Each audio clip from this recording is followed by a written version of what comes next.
अयोध्यास्थ काल कुलालय के इस अनुष्ठान क्रम में आज बहुत ही महत्वपूर्ण विषय पर विचार विनिमय होगा और यह विषय बहुत महत्वपूर्ण मंत्र साधकों के लिए है। इसलिए इस विषय के विशेष रूप से सफलता है मंत्र मर्मज्ञों ने मंत्र शास्त्र पर बहुत गहन वैज्ञानिक सूक्ष्म विश्लेषण किया है। आज हम लोग उसको सुनेंगे और मंत्र का यह जो मार्ग है पूरी तरह से गुह्य है और गुरुगम्य है। इसलिए पहले हम लोग गुरु की वंदना कर लें, मंगलाचरण कर लें। ओम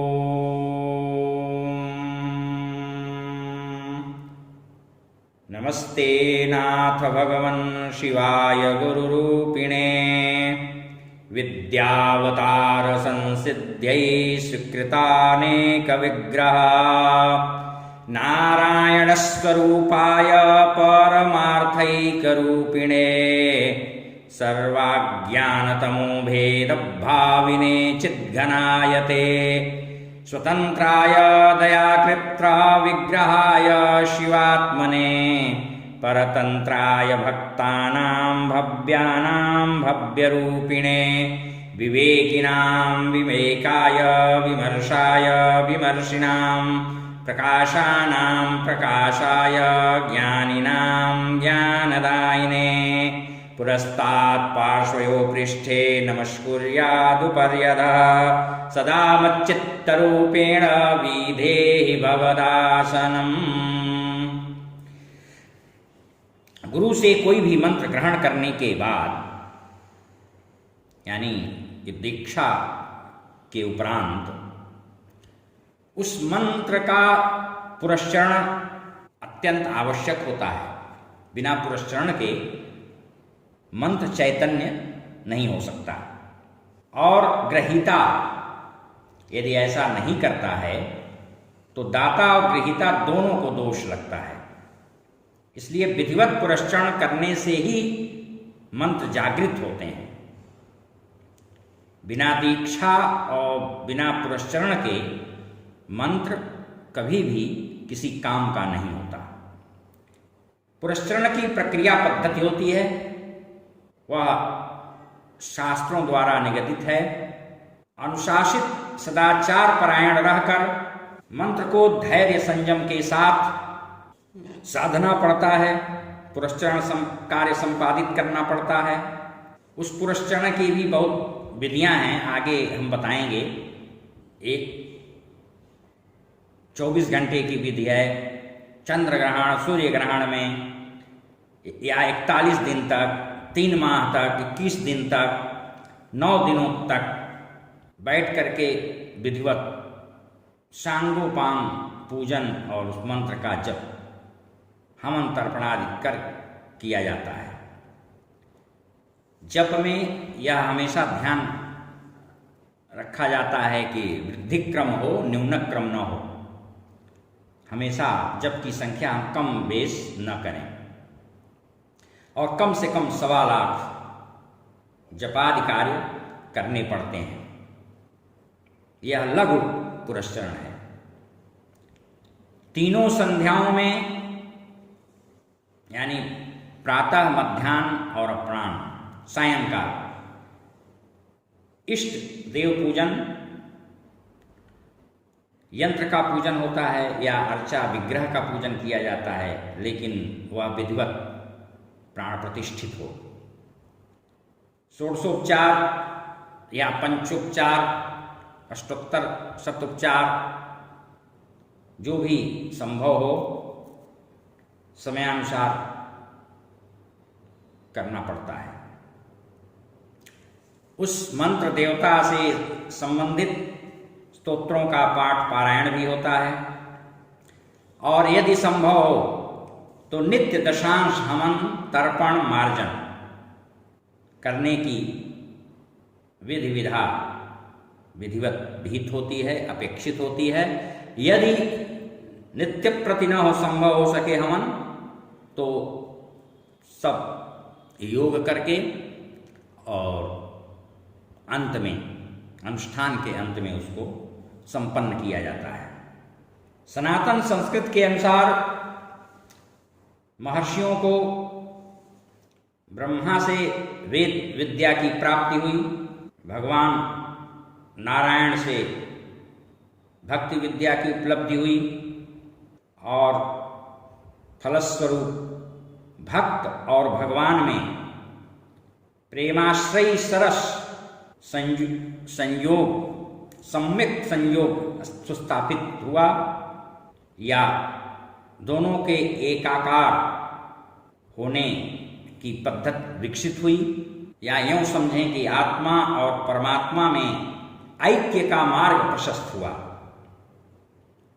तत्पश्चात कतिपय महर्षियों ने, ऋषियों ने सदाशिव को प्रसन्न करके लोक के कल्याणार्थ मंत्र विद्या की प्राप्ति की। तंत्र शास्त्र की मान्यता के अनुसार सारे मंत्र अघोर शिव के मुख से लोकहित हेतु निश्चित हुए। दक्षिणामूर्ति शिव इन सभी विद्याओं के स्वामी हैं।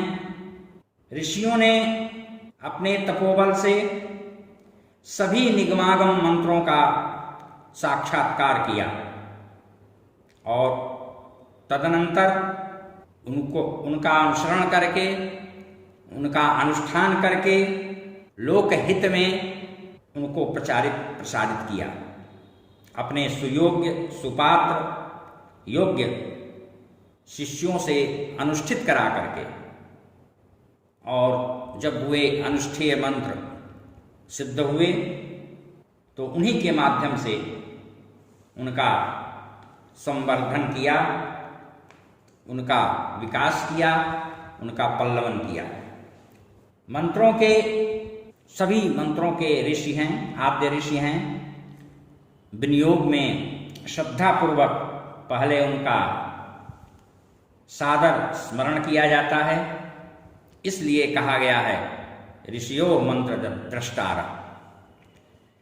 ये विद्याएं सनातन संस्कृति की सुदृढ़ आध्यात्मिक आधारशिलाएं हैं। मनुष्य से देव और भक्त से भगवान बनाने तक की इनमें क्षमता, शक्ति, सामर्थ्य विद्यमान है। ये विद्याएं या यह मंत्र विज्ञान रहस्यों, चमत्कारों से भरा पड़ा है।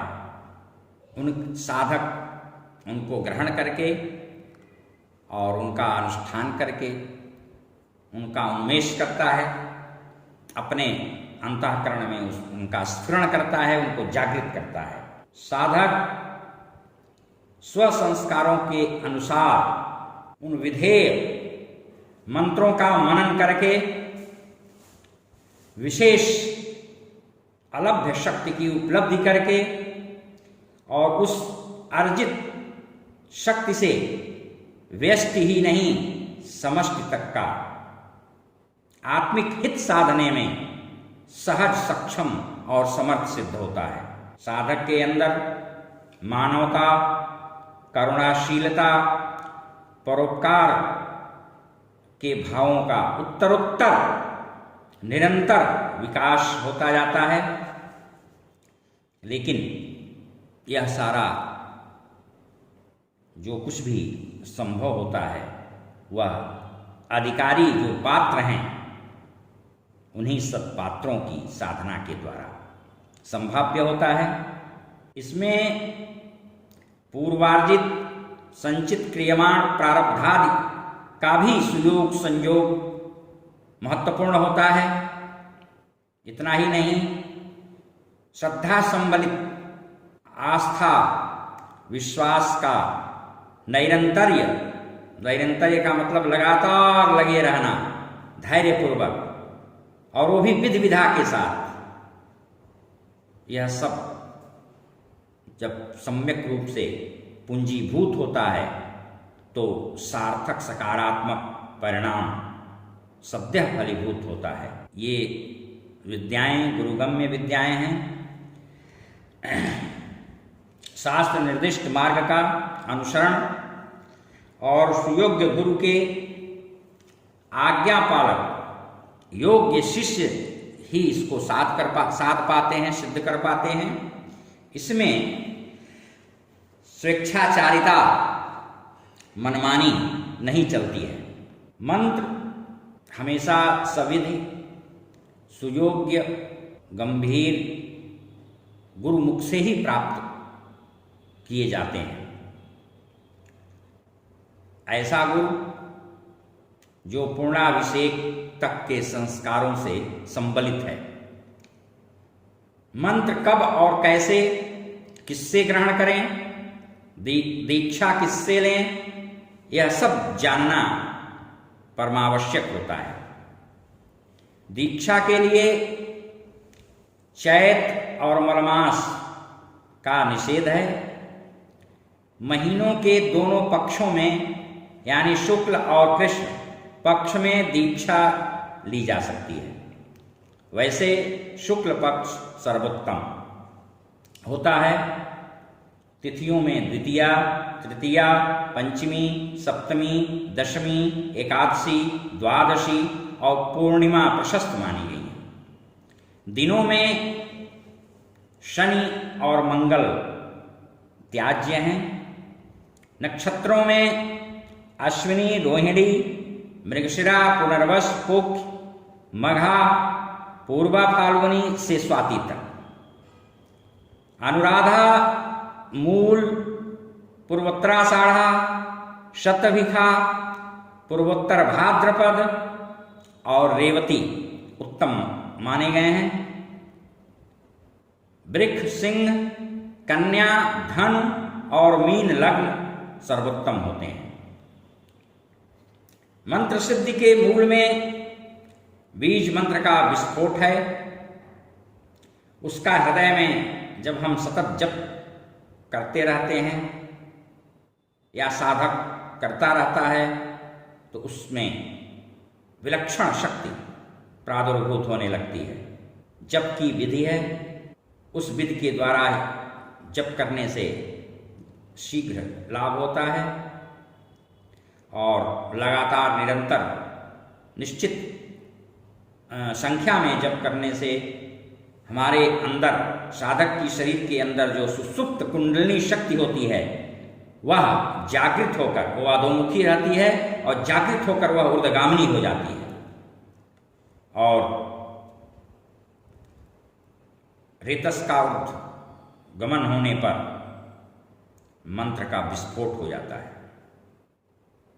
मंत्रार्थ चिंतन तदर्थ भावन ध्यान पूर्वक जब जपा जाता है तो वह धीरे धीरे मूर्तिमंत होकर तदाकार होने लगता है, देवाकार होने लगता है और एक ऐसी परिणत होती है, एक ऐसी अवस्था आती है, एक ऐसा बिंदु आता है जब वह प्रत्यक्ष सिद्धि प्रदान करके साधक को भी सिद्ध शक्तिमान बना देता है।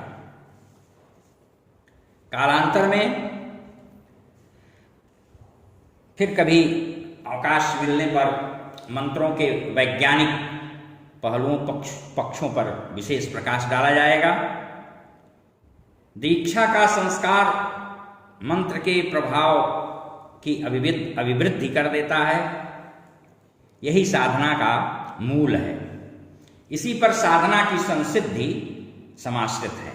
कौन मंत्र कौन ग्रहण करे, किस देवता की उपासना कौन व्यक्ति करे, इसका भी विचार हमारे तंत्र शास्त्रों में उपलब्ध है।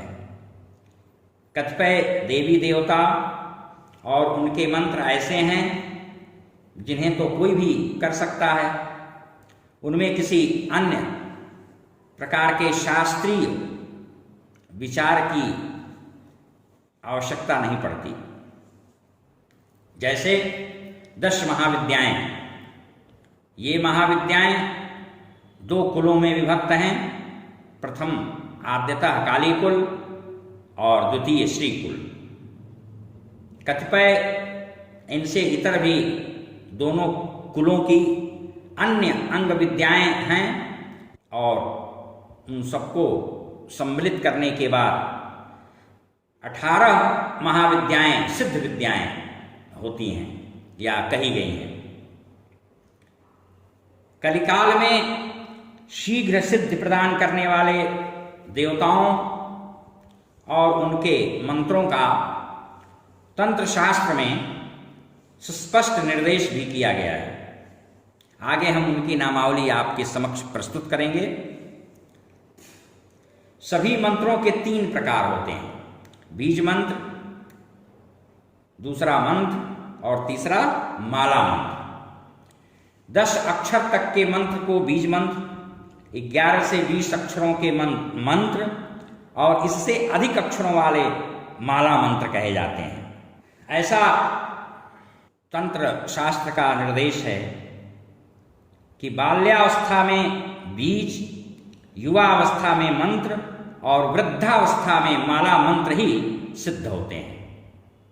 उक्त अवस्थाओं से भिन्न अवस्थाओं में अभीष्ट सिद्धि हेतु साधक को द्विगुणित यानी 2 गुना जप करना पड़ता है।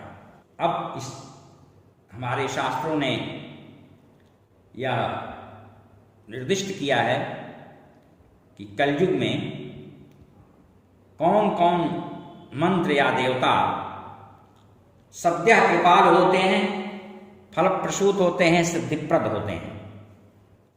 इस संदर्भ में नृसिंह का एकाक्षर मंत्र, नृहरि का त्रैक्षर मंत्र एवं अनुष्टुप, सुदर्शन मंत्र, सुदर्शन चक्रावतार कार्त वीर्यार्जुन का एकाक्षर और अनुष्टुप, हयग्रीव मंत्र, चिंतामणि मंत्र, क्षेत्रपाल, भैरव, यक्षों एवं जक्षराज कुबेर, गोपाल, गणपति, हरिद्रा गणपति, उच्छिष्ट गणपति, यक्षिणी, अप्सरा, मातंगी, सुंदरी, श्यामा, तारा, कर्णपिशाचिनी, शबरी, एकजटा, काली, काली के अन्य भेद, नील सरस्वती, तारा की भेद हैं, त्रिपुरा और कालरात्रि।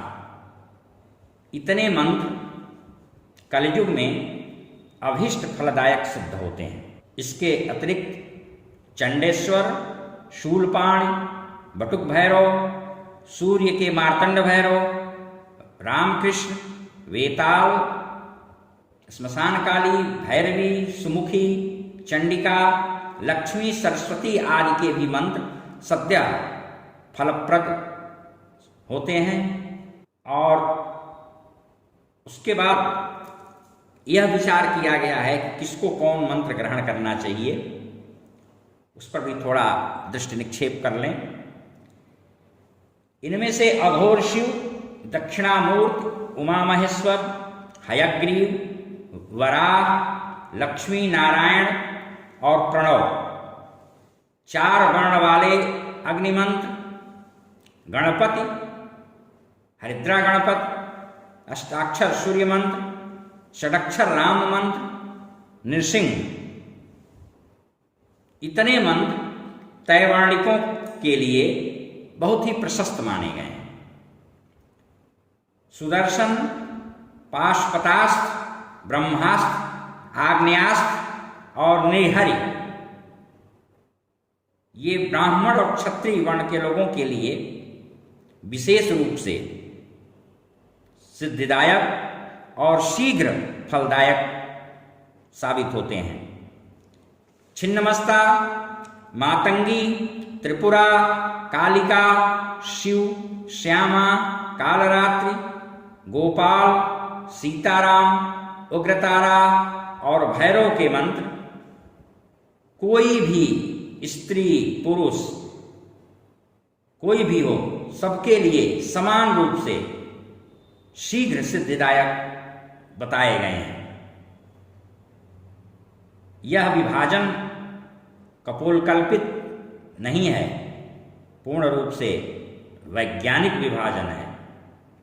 क्योंकि गुण, स्वभाव, संस्कार, अवस्था, लिंग भेद, रहन सहन, खान पान, पार्श्व परिवेश, सोच सरोकार आदि के भौतिक, मनोवैज्ञानिक एवं भौगोलिक विश्लेषणों के फलस्वरूप सबके लिए सब मंत्र, देवता और उपासना साधना अनुकूल नहीं होते।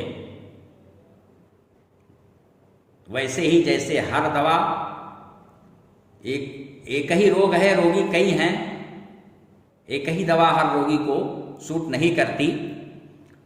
सब शरीर वही है, व्यक्ति वही है, लेकिन हर व्यक्ति को हर जगह का पर्यावरण, वातावरण यह अनुकूल नहीं साबित होता। वैसे ही साधना में भी अनुकूलता प्रतिकूलता होती है, इसलिए उनमें पार्थक्य, भेद और भिन्नता होती ही होती है। कुछ तो देश, काल, परिस्थिति, सापेक्ष, निरपेक्ष भी होते हैं। इसलिए साधना में भाव एवं आचार की भिन्नता, पर्याप्त भिन्नता देखने को मिलती है। स्थान की भी प्रधानता, बलवत्ता होती है। तभी तो कहा गया है स्थान प्रधानम न तो बल प्रधानम। अब बस आज इतना ही। हरि ओम। शांति शांति शांति।